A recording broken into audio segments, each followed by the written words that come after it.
Hello everyone, in this video I want to talk about how to comprehend books better. So here are 5 ways to get more out of books, how to comprehend them better.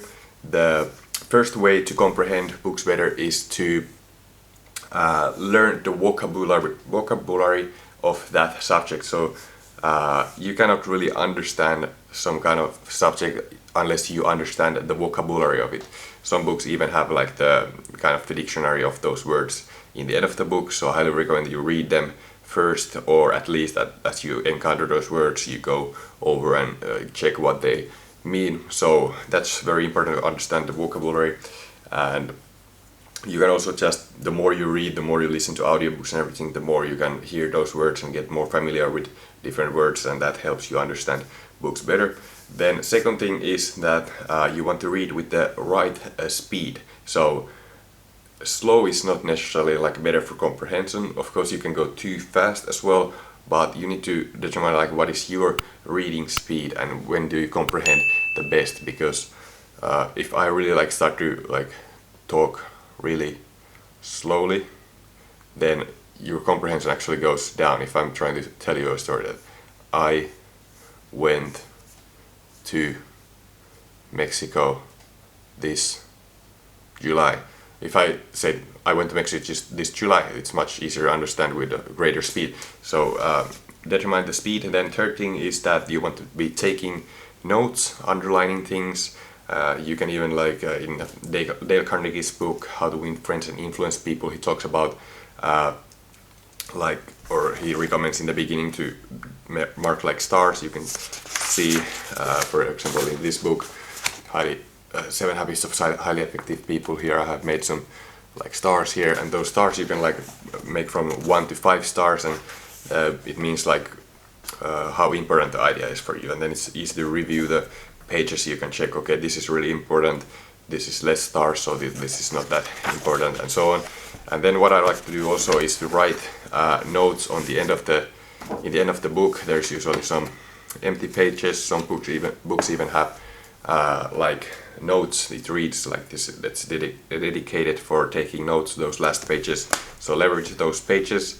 You can also of course use just a notebook if you want, but I like to write in the end of the book some numbers, and then number of point, and then some kind of line there, a little note there, and then take a third, 2 and 3 and 4 and 5, like that.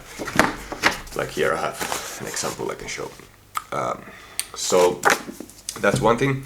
Then you also want to teach or write down what you read. What I do is every week as I read a book, I post a YouTube video where I teach it to everyone else. So you don't need to do it publicly, of course. You can even just shoot a video for yourself. You can send a video to someone else. You can meet with a friend every week, have some coffee or something, and you both have read a book, or every month if you don't read a book a week, and then you just teach to each other the main points from that book, and that way you will learn it much better yourself. You learn it twice. Jim Quick is a very good coach if you want to read faster and better and understand and everything memory and stuff.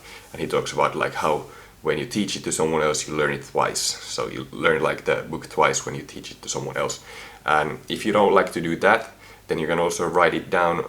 I learned that Warren Buffett, after he reads a book, he writes an essay about the book every time, and that's one way. I actually write a blog post also about the books that I read, so I teach it and write it as well.